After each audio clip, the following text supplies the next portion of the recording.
Bonsoir. Superbe salle. Très heureux de vous accueillir. Je pense qu'il n'y aura pas mon nom. Je m'appelle Vincent Hédin et je suis venu parce que, comme vous le savez tous, il est difficile de dire non à Thibaut Guilluy. Voilà. Alors, ce soir, on est réunis au 104 et c'est à l'image de, encore une fois, ce qu'on va tenter de vous raconter ce soir, c'est-à-dire comment le volontarisme peut transformer une réalité morbide du chômage et de l'exclusion en retour vers une réalité beaucoup plus heureuse et créative. En attendant, pour lancer la soirée, il va nous falloir un président, et Arès a de la chance, puisque contrairement à Jean-Louis Borloo, qui lui aussi présidait l'Arès, celui-là n'a pas renoncé, il est même là depuis 20 ans. Nous sommes nés il y a 20 ans, et quand je dis nous, on n'était pas très nombreux à l'époque, en fait on était deux. Il y avait Patrick Gagnère et moi. Patrick Gagnère, c'est un éducateur qui est à l'origine du projet Arès, et Patrick et quelques autres éducateurs sont venus me voir un jour en me disant, mais écoute, ce qu'on fait avec les jeunes dans la rue, là, on devrait essayer de le faire avec eux. Commencé il y a 20 ans, le mot SDF n'existait pas. On parlait de clochard. Je me rappelle que le premier dossier d'aide qu'on a fait, pour la SNCF d'ailleurs, de demande d'aide, c'était comment traiter, comment s'occuper des clochards dans les gares.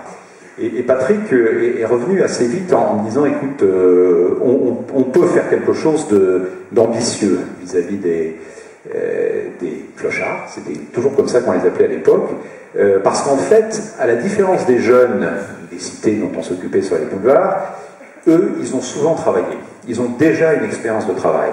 Donc si on arrive à recréer chez eux l'envie de revenir vers une vie avant le drame, l'accident, le choc de la vie qui les a fait chuter, on a un levier possible. Et j'ai trouvé cette idée très bonne. Moi-même, j'étais dans une entreprise à l'époque, et je trouvais très très sain que des éducateurs, des travailleurs sociaux, a priori quand même assez anti-économiques, aient une démarche comme ça sur le travail. L'idée d'utiliser le travail comme un levier. À l'époque, tout ça, ça peut vous paraître aujourd'hui peut-être évident. À l'époque, ça ne l'était pas du tout. La seule réponse qu'il y avait pour les clochards, c'était l'hébergement d'urgence, qu'on n'appelait d'ailleurs pas encore comme ça. C'était ça qu'avait découvert Patrick en traînant et en passant la nuit dans les gares. C'est qu'en fait, il y avait plein d'agences de travail temporaire qui travaillaient avec des SDF, qui savaient très bien qu'ils étaient SDF. Qui avaient fini par nous l'avouer en nous disant, vous savez, on leur sert d'adresse, parce qu'ils n'en ont pas d'adresse. Mais il y a chez ces gens une volonté d'y aller. Et donc, vous avez raison en essayant d'utiliser ce levier. Voilà, et à partir de là, le concept d'Arès était né. C'était aller vers, faire le tour de la personne, essayer de repérer les leviers, bien sûr aider à colmater les brèches, souvent assez profondes, notamment en matière de santé, des problèmes administratifs aussi, et puis proposer une offre de travail adaptée. Alors la pièce qui manquait dans ce dispositif, c'était le travail. Et le travail, ça veut dire entreprise. Donc on a cherché des entreprises pour nous aider. Et donc le concept de partenariat des entreprises, il est né avec au fond les principes fondamentaux, ils se sont mis en place assez rapidement. Après, bien sûr, il a fallu se convaincre nous-mêmes que c'était efficace, que ça marchait. On a d'ailleurs été assez surpris de la rapidité avec laquelle le dispositif s'avérait efficace, avec une proportion significative des gens à qui on s'adressait. Et puis progressivement, après, la croissance, la gestion de la croissance, qui n'a pas toujours été facile d'ailleurs, hein, parce que quand on part d'une toute petite association et qu'on se retrouve avec plus de 350 salariés comme aujourd'hui, il y a des étapes et parfois des chaos et parfois des échecs, mais enfin on est toujours là. Alors ce que je voulais vous dire rapidement, c'était quelques-uns des changements qui m'ont frappé depuis 20 ans. Et je vais mélanger les choses positives et les choses négatives. D'abord, la première chose négative, c'est que le problème n'a pas disparu. D'une façon beaucoup plus positive, il y a quand même eu une prise de conscience progressive des autorités publiques qu'on pouvait faire quelque chose. Alors, on a progressivement pu convaincre les pouvoirs publics avec des aides précisément calibrées pour ne pas créer de distorsion dans la concurrence, notamment, on pouvait sortir même des gens en très très grande difficulté de ces difficultés précisément. Alors, le négatif, malheureusement, et j'alterne, le chaud et le froid, c'est que si les aides existent, elles ne progressent pas beaucoup. Et la vérité, c'est que, à la fois en masse et surtout en taux, les crédits n'ont pas du tout suivi le coup de la vie. Je vais maintenant vers le plus positif, Ce qui s'est produit progressivement, et ça nous a vraiment fait plaisir parce que nous, c'était depuis le début, c'est un intérêt de la sphère privée pour nos actions, un engagement croissant d'entreprises à nos côtés. Encore une fois, je vous ai dit, la première, ça a été la SNCF, mais d'autres sont venus la rejoindre progressivement, elles sont nombreuses à nos côtés, et nombreuses ce soir, et je veux les remercier, parce que sans elles, compte tenu du tarissement des aides publiques, je crois qu'on aurait déjà mis la clé sous la porte, nous et beaucoup d'autres. Aujourd'hui, les entreprises, du secteur public ou privé d'ailleurs, les vraies entreprises, jouent un rôle absolument fondamental dans la démarche d'insertion. Alors je voudrais juste terminer par deux convictions, ou deux ou trois convictions importantes, les partager avec vous. La première, et ça c'est vrai d'Arès, comme de tous ceux qui font un métier similaire au nôtre, c'est bien sûr une affaire d'engagement. Vous le sentez, vous tous qui participez à un titre ou à un autre au projet d'Arès, vous sentez une équipe engagée, mobilisée, disponible à tout moment du jour, de la nuit ou de la semaine. Mais c'est aussi une affaire de professionnalisme. C'est pas quelque chose qu'on fait en amateur. Nous avons un principe depuis l'origine d'Arès, et qui peut-être fait notre singularité encore, c'est que nous utilisons les aides publiques, dans notre cas, non pas pour compenser durablement des pertes de productivité. Nous pensons qu'il faut que, assez vite, nos salariés deviennent productifs, parce que sinon on n'arrivera pas à les emmener dans le monde de l'entreprise normale. Et l'argent que nous recevons, nous le consacrons à payer un encadrement de professionnels, économiques et sociaux. La deuxième conviction, et c'est là le parcours, mon engagement personnel dans tous les secteurs de l'action sociale où je peux être amené à intervenir, c'est la notion de parcours. Les choses prennent du temps, elles prennent du temps de façon très inégale, la vie est injuste, il y en a qui s'en sortent vite, il y en a pour qui c'est très long, et donc il est extrêmement important de toujours avoir en tête une notion de parcours.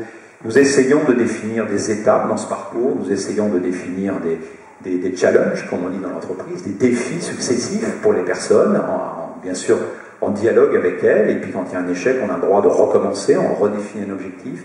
Et notre responsabilité à ARES, c'est à chaque étape de ce parcours de proposer une solution, un outil particulier. Mais cette notion d'étape qui suppose de prendre le temps, je sais que c'est difficile, notamment pour les tutelles, de le comprendre ou de l'admettre, mais c'est fondamental. Et je dirais, plus c'est long, ça veut dire que plus c'est dur, ça veut dire que ce sont des cas individuels vraiment lourds, vraiment difficiles. Si on va trop vite, on court le risque d'échouer, et si on échoue, non seulement c'est un drame pour la personne, mais il faut penser que ça coûtera très très cher à la collectivité. Donc prenons le temps, cette notion de parcours pour moi est fondamentale.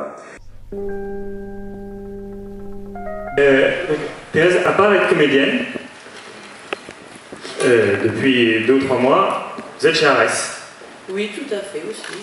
Et vous êtes arrivé ici comment, à part par rapport à mon assistante sociale qui m'a fait connaître Madame de Cher, qui était en contact avec Syrah de chez Arès. D'accord. Et aujourd'hui ainsi que Malika et le chef d'équipe Bruno. Alors, on a vu dans le film au début effectivement que les assistantes sociales expliquaient qu'il fallait être parfois très patient. Vous, apparemment, il faut être patient au niveau du rythme de travail. Vous expliqué le matin au début, c'était pas trop votre truc il y a 2-3 mois. Non, parce que théoriquement 5h du matin, c'était plutôt midi, quoi. On peut comprendre, 5h du matin, c'est le rythme de très peu de gens ici. J'ai des noms, je les donnerai pas, mais... Et donc, très concrètement, en fait, comment ça s'est passé pour faire en sorte que maintenant, je sais qu'à 5h du mat, maintenant vous prenez le métro, et ça se passe mieux. Oui, tout à fait.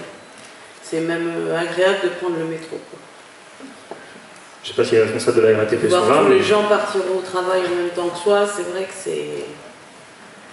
ça remet déjà la tête. Et alors maintenant que la tête est bien droite, l'idée c'est d'aller de l'avant. Vous m'avez dit, moi mon projet c'est de retrouver un logement plus grand. C'est de retrouver un logement un peu plus grand et de pouvoir récupérer mes filles qui sont en famille d'accueil. On espère que ça va bien se passer. Puis si vous voulez bien passer le micro à votre voisin, qui lui est passé par Arès et qui va pouvoir dire qu'une fois qu'Arès met la une fois qu'on en est sorti, c'est ça Empathie. Quand vous êtes arrivé ici, vous êtes arrivé comment en fait? C'est arrivé à Arès le 20 décembre 2009. Il faut bien parler dans le micro. 2009, c'est une amie qui m'a parlé au niveau d'Arès. parce que Arès proposait notamment des cours de français, ce qui était assez précieux, parce qu'évidemment on sait que le fait de mal maîtriser l'écrit, ça peut jouer des tours. C'est à cause de ça, je me suis arrivé au niveau d'Arès, parce que cette personne qui, on dit qu'il connaît Arès, avant qu'il me dise ces conditions, parce qu'il m'a dit que façon que j'ai aujourd'hui, si je n'ai pas d'Arès, ça peut m'arranger. Et un peu tard, je suis passé au niveau d'Arès, je lui ai expliqué mon problème. Bon, il dit il n'y a pas de problème, Arès est là pour ça. C'était la première fois que vous entendiez ça, on est là pour vous. Exact, c'était la première fois que j'ai entendu ça. Et bon, donc aujourd'hui, merci. C'est pour ça que je suis venu témoigner au niveau d'Arès. Je remercie tout le monde, mon chef d'équipe, M. Bruno, tous qui sont, je ne connais pas le nom de tout le monde d'Arès, mais je connais toutes les figures. Tous les figures, je remercie tout le monde au niveau d'Arès. Est-ce que vous pouvez juste nous dire où vous en êtes aujourd'hui, puisque je crois que vous êtes en CDI maintenant. Exact. J'ai signé le CDI depuis septembre du mois dernier, l'année dernière, c'est grâce à Arès. C'est une bonne surprise, le poste qu'ils ont trouvé, ça vous convient quand même. Beaucoup. Bien. Vous voyez Thibaut se marrer quand vous disiez c'est grâce à Arès. Je suppose que Thibaut, c'est pour dire que c'est grâce à lui avant tout, non? On va pas enfoncer des portes ouvertes, mais le merci Arès, c'est sympa Mbali, mais effectivement c'est quand même lui qui travaille chez MCA, qui est une des entreprises avec qui effectivement on a un partenariat de longue date, et je peux vous dire que c'est un travail de préparation de commande extrêmement précis et difficile, et il a fallu qu'il aille chercher sa place à MCA, et voilà, c'est avant tout évidemment Mbali qui a fait son chemin. Ben, félicitations à vous, Mpali. Thérèse, on vous souhaite la même réussite. Et puis, Mpali, si vous pouvez passer le micro à Maryse. Merci.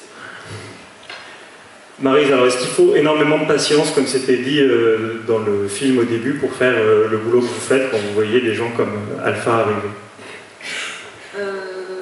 Pas obligatoirement de la patience, de l'écoute. En tant que travailleur social, on rencontre toute personne de toute origine, avec toute difficulté. L'objectif, c'est justement de les écouter et les orienter au mieux. Alpha? Oui.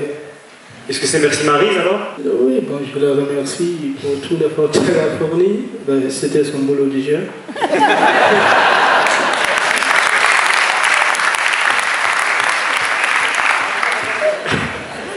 C'est pas faux. Désolé Maryse. Et vous, votre boulot, c'était quoi? Parce que je sais que quand vous êtes arrivé, on vous a mis sur un boulot plus que dur. Est-ce qu'on peut dire un mot de ce que c'est que cette fameuse chaîne de montage qui est au cœur d'Arès? Pour un premier temps, quand j'ai entendu parler d'Arès, elle m'a dit que c'est une chaîne de tri. Donc, mais le problème, c'est que l'objectif, ça peut te permettre de rebondir à autre chose. Donc, j'ai tout de suite accepté, et puis je n'ai pas trop duré sur la chaîne de tri. J'ai profité tout de suite parce que déjà, il y en a plein qui savaient que j'aimais les bouquins. Ils m'ont parlé des archives nationales de Fontainebleau. Donc, je suis allé à Fontainebleau. Je suis revenu à l'atelier de Boissy où je faisais de la préparation de commandes. Et comme je travaillais toujours sur mon projet professionnel là, avec ma chargée d'insertion, et aujourd'hui, ça aboutit à quelque chose de bien, quoi. C'est quoi quelque chose de bien? Quelque chose de bien, c'est que je suis en CDI comme agent d'accueil chez EPES. Donc ça va, je fais quelque chose qui me plaît. Chez EPES? Ouais. Je pense que tout le monde ne connaît pas, mais je pense qu'en revanche, votre voisin de droite, lui, il connaît bien. EPES, c'est l'entreprise parisienne d'enlèvement et de services. Donc je profite de votre micro pour remercier une personne qui a beaucoup contribué. Bien sûr. Lors de mon parcours chez Arès, c'est Sabrina Adjani.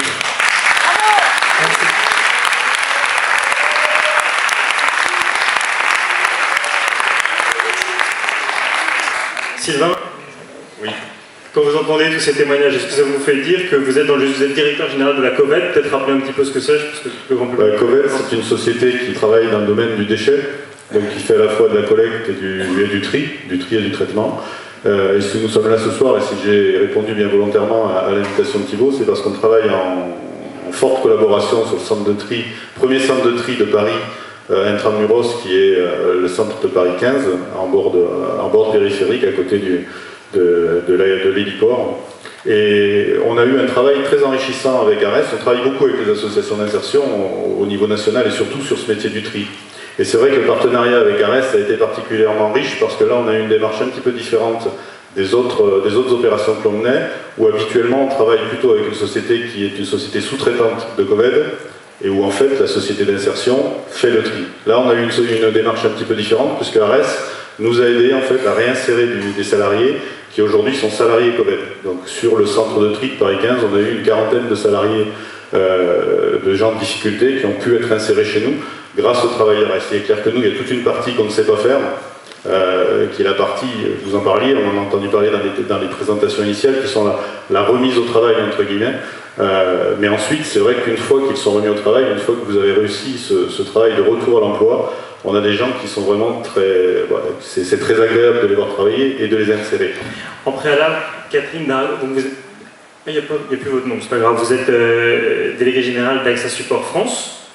Et je sais qu'on dit souvent que les entreprises, ce que disait tout à l'heure Philippe Crozet dans son introduction, les entreprises qui investissent dans le social, en général, c'est un petit peu par philanthropie, un peu à perte, histoire de faire un peu d'image. Donc si j'ai bien compris, AXA est un gestionnaire épouvantable parce que vous perdez 1 million d'euros par an que vous investissez sur ARES. Oui, alors vous me connaissez mal, donc je vais essayer de vous expliquer pourquoi je fais le choix d'ARES. Moi, je crois que la qualité est économique, et seule la qualité est économique. Et quand on fait un appel d'offres, puisque ARES, bien sûr, fait partie des prestataires avec lesquels on travaille, mais comme une société en charge de tel ou tel métier, à chaque fois, ils sont interrogés. Eh bien, ce qui nous plaît, c'est que d'abord, ils sont tout à fait dans la compétition. Ils répondent selon des normes. Vous savez qu'on a des normes pour nos cahiers des charges, on a des normes pour nos appels d'offres. Et puis, écoutez, ils remportent très souvent les compétitions. Ils le rapportent au meilleur rapport qualité-prix. Et à chaque fois qu'on a eu une prestation, et on en a effectivement pour à peu près 1 million d'euros par an, et bien à chaque fois ça se fait avec beaucoup de qualité, dans les temps, avec des professionnels. Catherine, puisque vous ne l'avez pas dit, mais pour souligner encore une fois que ce genre de partenariat marche et est reconnu, c'est grâce à ce partenariat qu'ARES et AXA ont obtenu le prix du développement durable 2010 par l'ARSEG. J'ai vu qu'il y avait des publications de l'ARSEG qui étaient là. On va attaquer directement avec la seconde table ronde alors, que Thibaut nous expliquera par la suite. On a beaucoup parlé d'innovation, de l'engagement des entreprises. Philippe Crozet était très sensible. C'est pour ça que je voulais d'abord vous donner la parole à vous. Jean-Luc Declas, vous êtes vice-président en charge du développement de Norbert Entresong. Norbert Entresong, c'est peut-être un peu moins connu du grand public que votre voisin, par exemple. Et pourtant, vous avez 37 000 salariés. Qu'est-ce qui se passe pour mettre en chantier 37 000 salariés et leur demander de se mobiliser en faveur de l'insertion, et comment est-ce que vous avez abouti sur le projet Logins? Belle question, c'est pas du tout celle que tu m'avais dit que tu me poserais, donc je suis très emmerdé déjà. Tu m'avais dit que ce serait convivial, je vois que tu tacles bien. Non, en fait, 37 000 salariés, oui, c'est important, nous sommes une grande entreprise, mais on est avant tout une entreprise simple, une entreprise familiale, entrepreneuriale, et être un entrepreneur, ça veut dire entreprendre. Et entreprendre, ça veut dire essayer, ça veut dire tenter, bien sûr, pour réussir, mais ça veut dire aussi savoir se tromper. Donc pour nous, donner une deuxième chance, ça nous parle, ça nous dit quelque chose et ça a un sens. Donc nous, tout ce qu'on a voulu faire simplement, c'est de créer une entreprise, une association à 50-50 avec ARES, et de mettre les gens en position de gagner leur place. Merci, puisque SFR est remarquable. On a rappelé Free, c'est pas grave, on est là. Peut-être tout à l'heure, tu as rappelé Orange, c'est pas lui. Je laisserai passer. Ici, on est dans le même profil. Pourquoi avoir présenté Jean-Luc et Thibaut? Et d'abord, pourquoi avoir rencontré Thibaut? C'est pas très proche des métiers des SFR qu'on imagine tout de suite high-tech, on ne voit pas bien comment est-ce que la connexion peut se faire avec les métiers de l'insertion. Ah ben là, on est arrivé au bout, on va un petit peu raconter comment ça s'est passé. C'est vrai que on s'est pas levé un beau matin et on s'est dit tiens, chouette, ce matin on va travailler sur l'insertion. Nous on connaissait pas du tout le monde de l'insertion à SFR, très honnêtement. On l'a découvert d'abord par Emmaüs Défi. Et c'est vrai qu'après, ce fut une rencontre avec Thibaut. Alors tout le monde a vanté effectivement les mérites de Thibaut, mais c'est vrai que quand il a quelqu'un et qu'il décroche quelqu'un qui a de l'écoute, il ne le lâche pas. Et puis en discutant avec Thibaut, il m'a dit Et c'est vrai qu'on s'est rendu compte de quelque chose. C'est vrai, cette opposition un petit peu des misères nous a dérangés, nous dérangeait tous les deux.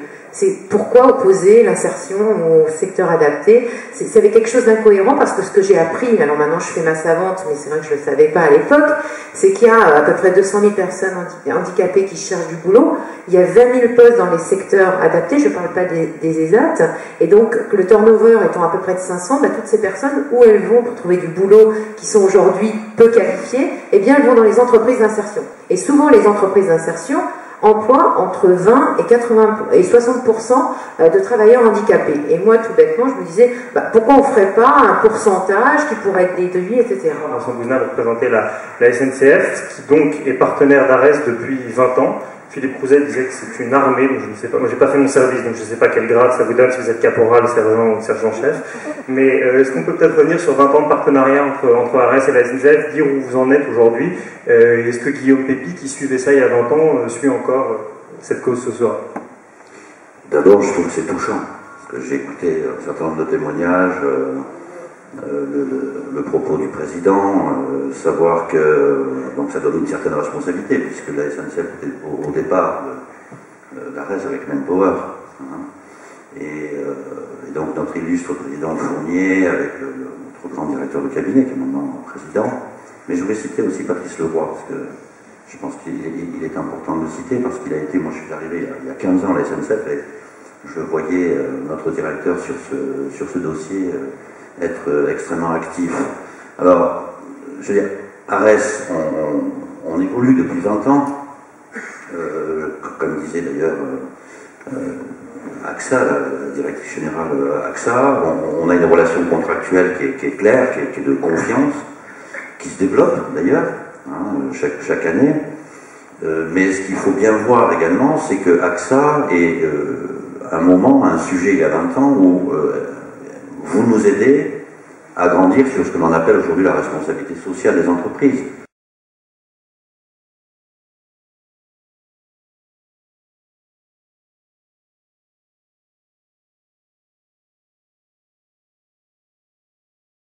Donc merci au monde innovant de l'insertion par l'économique.